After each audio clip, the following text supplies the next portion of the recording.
Welcome to the chemistry class, and today I will continue the equilibrium chapter. Today first we will discuss the law of mass action. This law states that the rate at which a substance reacts is proportional to its active mass, and the rate of a chemical reaction is directly proportional to the product of the active masses of the reactants. Okay. Now let us consider a reaction. A is reacting with B and forming products. Okay. So in this case, what will be the rate? Rate of reaction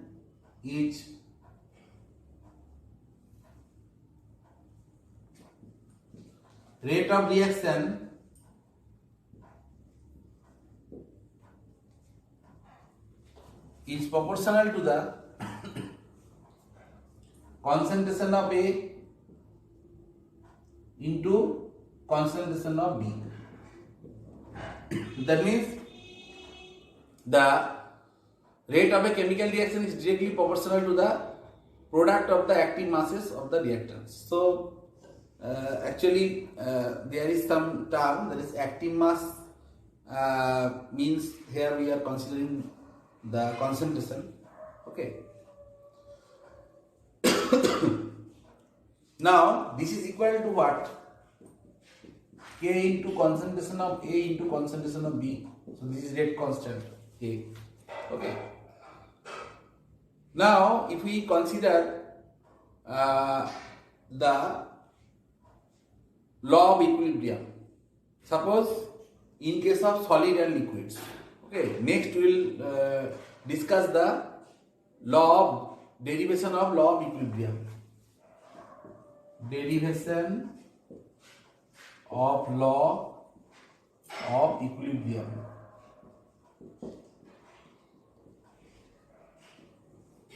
So first we will discuss in case of solid and liquids. Let us consider a reaction. A is reacting with B and forming X and Y. And this sign is indicating this will reversible reaction. Okay, both forward and backward reaction is possible. Okay, now here if we apply this law of mass action, so rate of forward reaction, that is RF. Okay, and this RF is proportional to concentration of A into concentration of B. That you can write that RF is equal to some constant. We can write that Kf into concentration of A into concentration of B. So this is the forward rate of reaction. Okay. Now in case of backward reaction, so rate of backward reaction, if we write RB, proportional to the, so this reaction XY is converting to AB, so it's proportional to concentration of X into concentration of Y. That will be equal to Kb into concentration of X into concentration of Y. Okay. So from here we can write at equilibrium what will happen. These two rates, that is the rate of the forward reaction, rate of the backward reaction, will be equal. So from here we can write that Kf into concentration of A into concentration of B is equal to Kb into concentration of X into concentration of Y. So from here we can write that Kf by Kb is equal to Kf by Kb is equal to concentration of X into Y divided by concentration of A into concentration of B. Hope you can understand. And this Kf by Kb, this is called the equilibrium constant. It is generally denoted by Kc. So from here we can write the equilibrium constant Kc is equal to concentration of X into concentration of Y divided by concentration of A into concentration of B. So this is the concentration of the product by the concentration of the reactant, or we can tell the active mass. Actually active mass is equal to fugacity into concentration. Okay, that in higher classes we need not to. Always here we will consider the active mass. We will consider the concentration in place of active mass. Now this part, that is concentration of X into concentration of Y by concentration of A and concentration, this is called the reaction quotient, okay, or concentration quotient. It is generally denoted by QC. So at equilibrium we can tell that Kc is equal to QC. Next we will go for gaseous product. This is for the solid or liquid products. Now what will happen in case of gaseous reactants and product? So in case of gas, so here we will discuss the concentration in terms of the or express the concentration in terms of the partial pressures.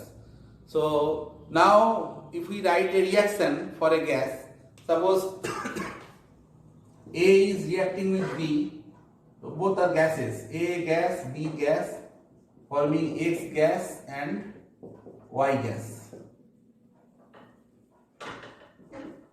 So from here we can write the equilibrium constant, that is Kp. Kp will be equal to the partial pressure of X into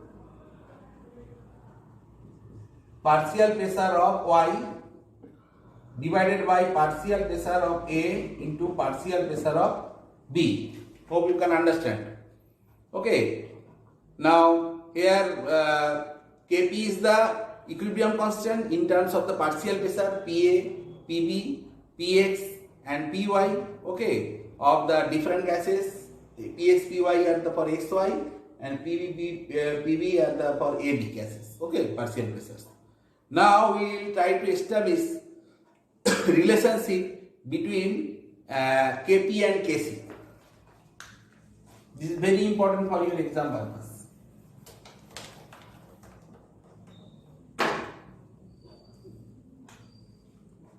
Relation between Kp and Kc.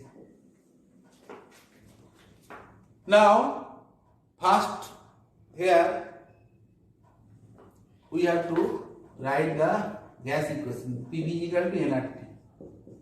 So from here we can write that P is equal to N by VRT. So this is nothing but C, concentration, CRT. So this equation is very important for us, okay. Now for here we will write one reaction, that is A is reacting with Bb, forming XX plus Y into Y.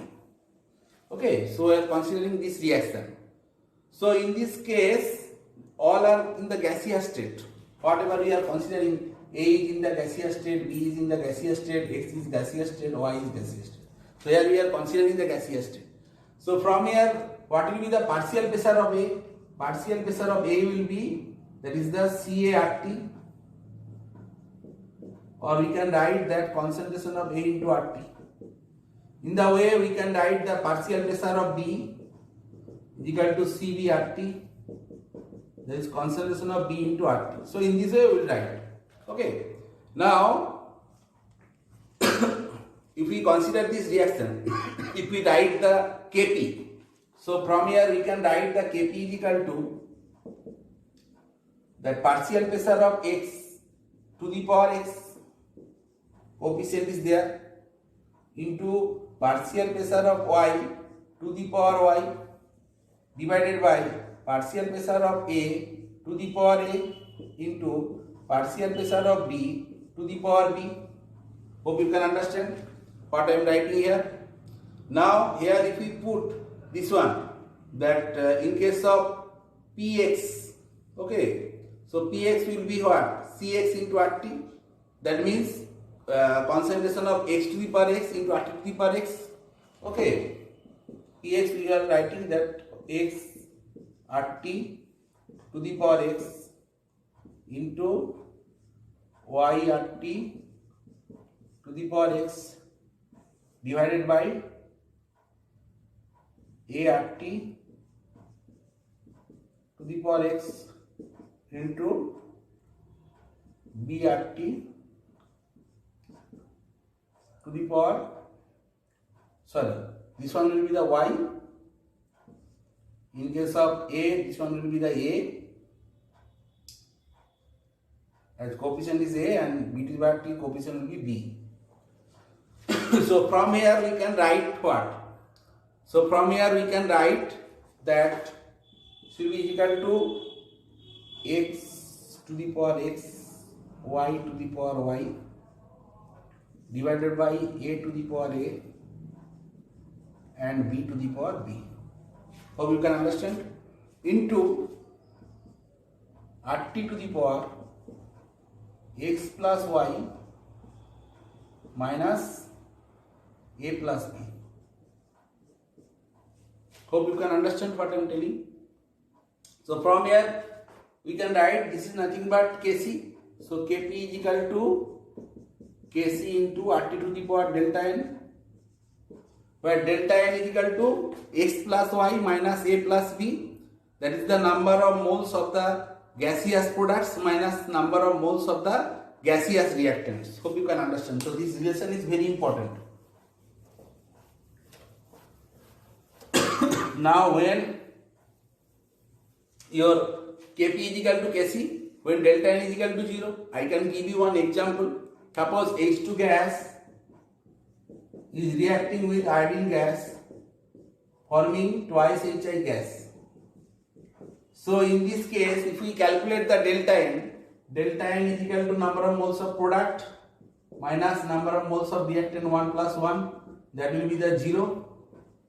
So here delta n is equal to 0. So from here you can write that Kp is equal to Kc. Hope you can understand. Now another reaction we are taking, that PCl5 phosphorus pentachloride. If you apply heat, is the gas, then there will be dissociation forming PCl3 gas plus Cl2 gas.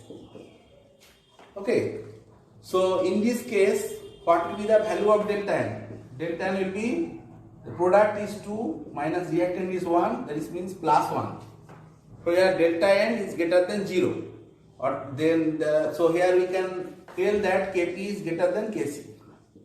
This is one case. Second case, another case where Kp less than Kc, we can take the example of formation of ammonia.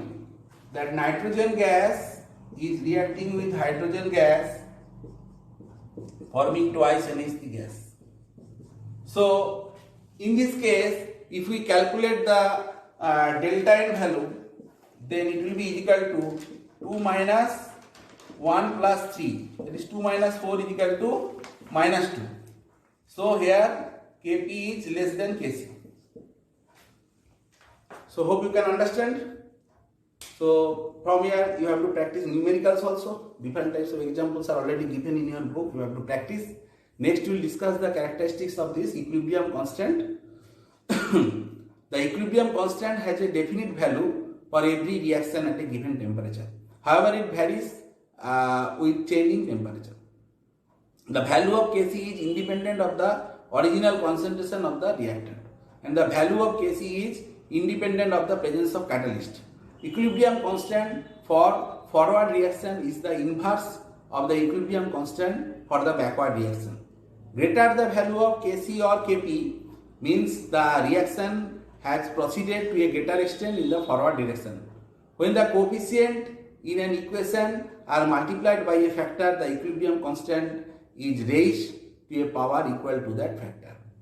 And when a chemical equation are added, their equilibrium constants are multiplied, and values of Kp Kc changes with change in temperature. So only if there is change of temperature, then there will be the change in the equilibrium constant. Now equilibrium constant varies with change in temperature. There is one equation that is called Van 't Hoff equation. Okay, so Van 't Hoff equation will give you the variation of the change of the equilibrium constant with temperature. So the equation is log K2 by K1, that will be equal to that delta H, that is the enthalpy of reaction, divided by 2.303 R into the temperature difference is T2 minus T1 divided by T1 T2. Hope you can understand. Now here delta H is what? Delta is the enthalpy of reaction. K1 is the equilibrium constant at temperature T1 and K2 is the equilibrium constant at the temperature T2. Okay. Now if anybody asks you what is the unit of equilibrium constant, actually there is no unit. Actually value of K based on the molar concentration and partial pressure is not truly constant and changes as the concentration change, and therefore we use a dimensionless quantity called activity in expression representing the equilibrium constant, and therefore the equilibrium constant K has no units. Next we will discuss the application, okay, of law of mass actions, okay, and the law of equilibrium. So different types of reactions are there, according to that we will discuss, okay. So today up to this, and next day we will discuss the special 3 type of cases. When in case of one case that is delta n is equal to 0, another case delta n is greater than 0 and another is less than 0. Okay, so thank you.